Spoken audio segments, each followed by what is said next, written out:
Okay, so as you've heard, my name is Dianne, and just a little bit about what's got me into this. Behind me, you will see some photos of my family of origin.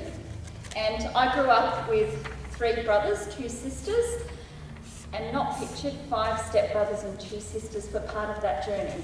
At one point there was 8 in the house, 4 girls in the girls' room, 4 boys in the boys' room, plus the parents, 10 in the house and 1 bathroom. So you can imagine what mornings were like getting ready for school sometimes. It was a bit chaotic. So mental illness had been around me all of my life, but I hadn't thought a lot about it until we lost my younger brother Ian to suicide in 1998. And as a result of conversations, we found out that a year earlier he had been diagnosed with bipolar disorder, but we didn't know that as a family. Ian was a strong Christian. He loved the Lord deeply with all of his heart. He was a youth-trained pastor. And so this kind of rocked my world, so to speak. And during that time, I just prayed, God, if you can help me to help others, could you please show the way? Could you open the doors?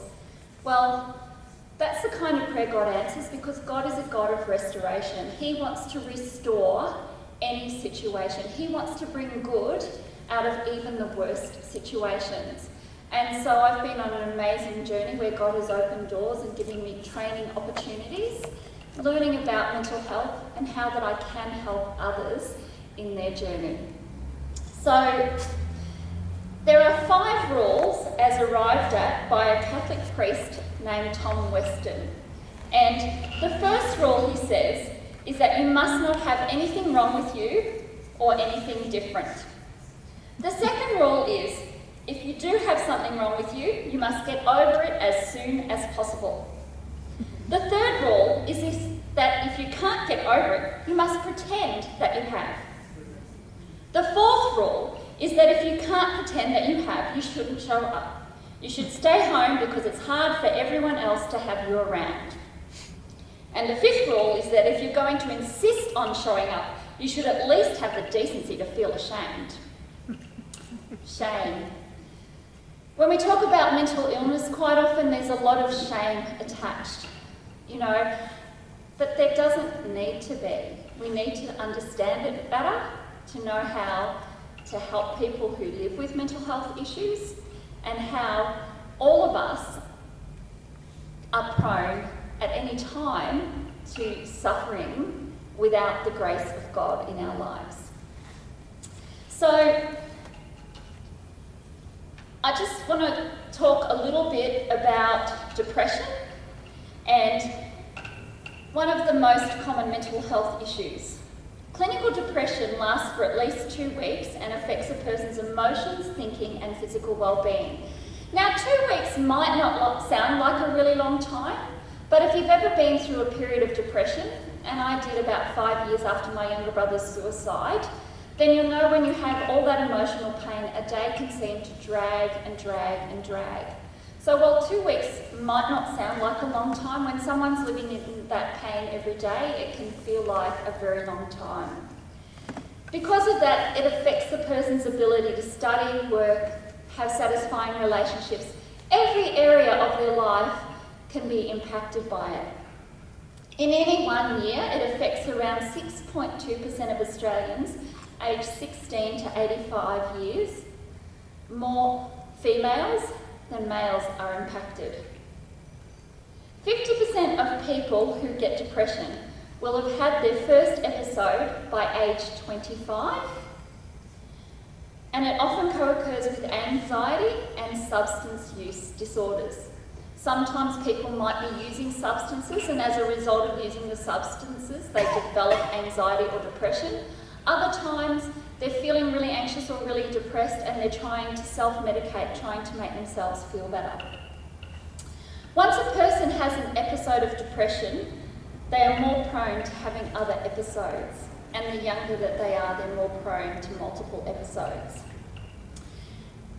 The main symptoms of depression: an unusually sad or irritable mood that does not go away. And I think the irritable mood is where it often gets missed.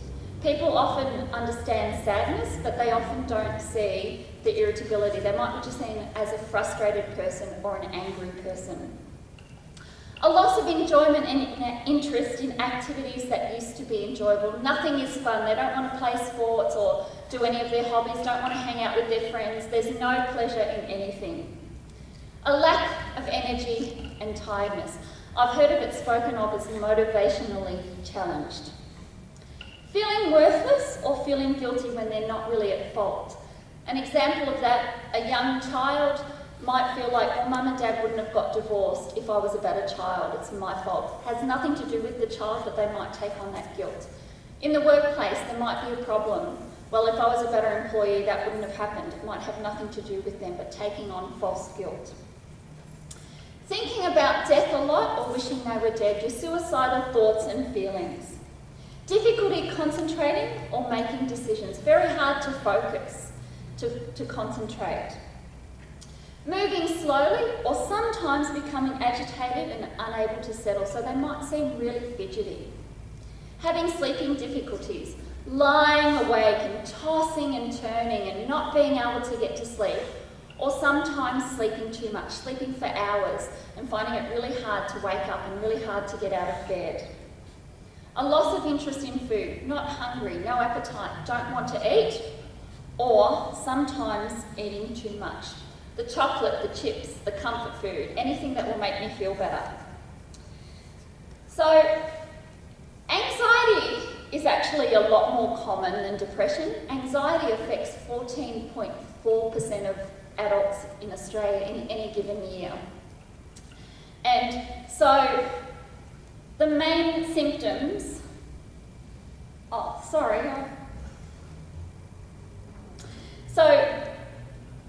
as we talk about depression, Jesus said, "The Spirit of the Lord is upon me, because he hath anointed me to preach the gospel to the poor.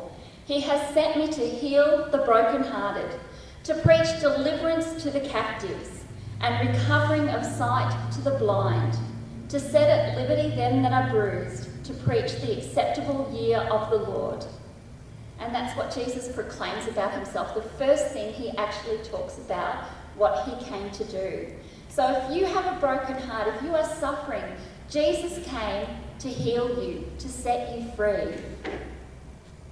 So now I'm going to talk about the symptoms of anxiety. So the physical symptoms of anxiety, you've got your cardiovascular symptoms, palpitations and chest pain, rapid heartbeat and flushing. Your respiratory problems, hyperventilation and shortness of breath. Neurological, dizziness, headache, sweating, tingling and numbness. Gastrointestinal, choking, dry mouth, nausea, vomiting and diarrhoea. And your musculoskeletal, okay, your muscle aches and pains, especially your neck and shoulders. You know, when you've got tension, you tend to carry that tension in that area, you feel very tight. So those are our physical symptoms. Then we have the psychological symptoms of anxiety. An unrealistic, key there on unrealistic, not realistic, or excessive fear and worry. Really, really worrying far more than the problem should. Mind racing or going blank, completely not able to think. Decreased concentration and memory. Indecisiveness, will I or won't I, will I or won't I? Will I go to the shopping centre or won't I? And they don't go to the shopping centre, not because they decided not to, but because they couldn't make a decision, so staying home was the default choice. Irritability, often very tired. Impatience, anger and confusion, on edge, nervousness, tiredness, sleep disturbance, and often vivid dreams. And the behavioural symptoms of anxiety, avoidance of situations anywhere where they feel the anxiety might be provoked. Avoiding shopping centres is a very common one where there's crowds, where there's groups of people. Obsessive or compulsive behaviour. You're probably familiar with ones like the continual washing of hands, you see that, needing to be clean, or counting and rechecking, needing to check the locks on the doors several times. Distress in social situations. Social phobia can be quite common, particularly among young people. phobic behaviour, increased use of alcohol and other drugs, again the self-medication, trying to make yourself feel better. Chronic stress involves ongoing demands, pressures and worries that seem to go on forever, with little hope of letting up. Chronic stress is very harmful to people's health and happiness. Even though people can sometimes get used to chronic stress and may feel they do not notice it so much, it continues to wear people down and has a negative effect on their relationships and health. And that's from the Australian Psychological Society. We're not meant to live with chronic stress. And I just wanted to ask you a question about how is your life in the area of busyness? Are you too busy? We live in a culture where everyone seems to be busy and everyone's brought into that busyness in life. And I just thought, a good question is, are there areas where you need to simplify in your life to reduce your stress? I know I certainly had to think a lot about that in my life and my journey. And one of the reasons I don't work at Family Worker Training is because I run my own business and I just do what I think is manageable. And God is absolutely amazing in how He takes care of your needs when you really put your trust in Him. There's a high cost to busyness, a really high cost. I actually joked quite a long time ago, many years ago, that the first book I would write would be Too Busy for Relationships, The Curse of the Modern Day Church. I actually would now change that title. I probably will write something around it one day, but Too Busy, The Curse of the Modern Day Church. Because busyness robs us of so many things that God wants to have for us, so many good things. When we're too busy for time with God, we are robbed of one of the best life-giving relationships that we can have. Spending time with God will build a foundation in your life that helps you to go through every season and actually helps you to have improved, better mental health. David says, "One thing I ask of the Lord, this is what I seek, that I may dwell in the house of the Lord all the days of my life, to gaze upon the beauty of the Lord and to seek Him in His temple. For in the day of trouble He will keep me safe in His dwelling. He will hide me in the shelter of His tabernacle and set me high upon a rock." All of us will face days of trouble in our life. All of us will have times that are very difficult. And the more time we've been able to spend cultivating an understanding of who God is, His unfailing love, His mercy, His grace, the more we're able to actually put our trust in Him and take His hands in those days of trouble, the less stress and problems we will have in our lives when we really understand the heart of the Father. There's a lot of people who will tell us about God. There's a lot of false images about God. But spending time with God, spending time in His Word, we receive a true image of who the Father is.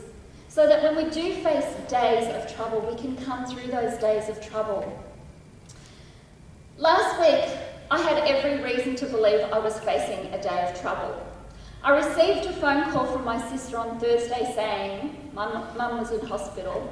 The doctors have said that after she has a procedure, we're going to have to get together and make a decision whether she has surgery or goes into palliative care. When you hear those words, palliative care, you think you are in a day of trouble. So I immediately started to draw on that foundation of trust in the Lord. Lord, I put my trust in you. I know I have my confidence because in you I have my hope. The Lord is a refuge for the oppressed, a stronghold in times of trouble. Those who know your name will trust you, for you, Lord, have never forsaken those who seek you. I'm able to draw upon what I've gained in my time with God, which stops me from having poorer mental health, because in my good seasons, I've spent time, I've built that relationship. I know I can trust the Father. And there are so many scriptures that tell us how God can help us in our day of trouble, which we will all face.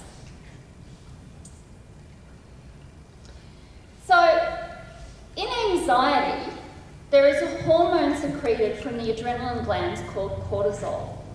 It causes specific details of the memory to be diffused and deposited in different places within the brain.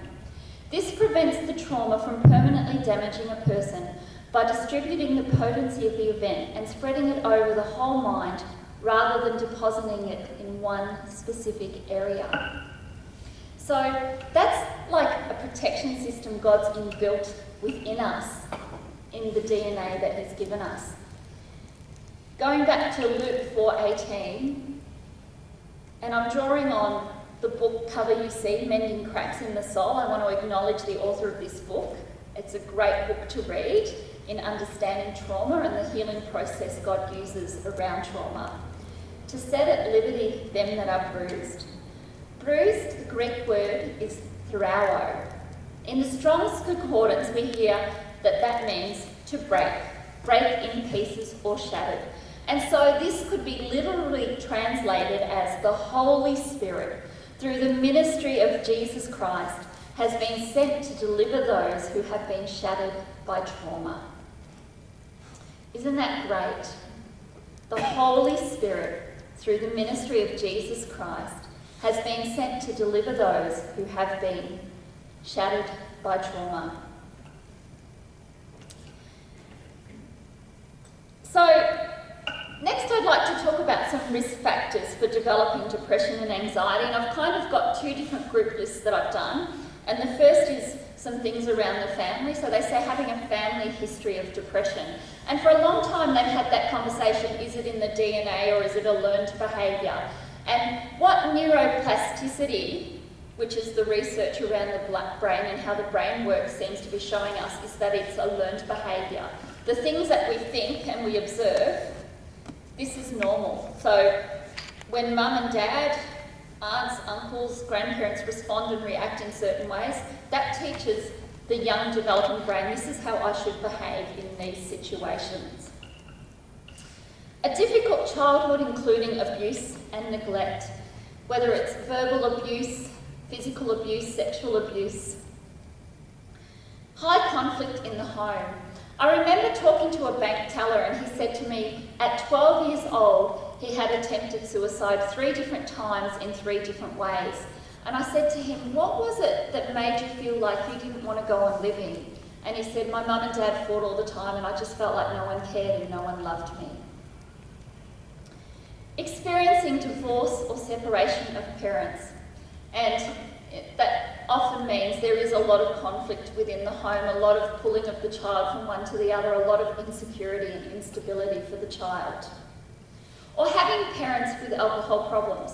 And you know, everything is just so much more unpredictable when there's someone with alcohol issues in the house. You know, are they going to come in and be a happy drunk or an angry drunk? Do I get cuddles or do I go and hide under the bed? It's very hard to know what to do, and a child has to develop a real sense of hypervigilance just in order to survive in those situations. There's a book written, Is Your Teen Stressed or Depressed? By Dr. Hart and his daughter, Dr. Catherine Hart-Weber. And in it they talk about how once a child or teen is exposed to severe or prolonged stress, such as the loss of a parent or child abuse, they're at even higher risk of depression, anxiety, impulsive behaviour and substance abuse in adolescence and adulthood. The reason for that is what I talked about, neuroplasticity, where the brain is shaped by early experiences and becomes hardwired for depression. Early intervention and treatment gives the child's brain the best chance for avoiding depression later on. So we know early intervention, and they talk about that a lot in mental health, is so important to get help early. You know, quite often people will go, oh, that's not that bad. But actually getting help early is vital to minimising the risk of the problem. Let's just take diabetes, for example. If you see someone who's starting to develop and catch it really early, it can be a minimal problem. But if it's left and left and left undiagnosed, they can lose a limb, they can die from diabetes. So just like with a physical illness, the longer an illness is left, undiagnosed, untreated, without help or support, the worse the implications are for that person's life.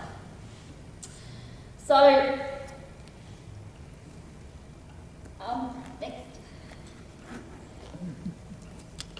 Our past can impact our future.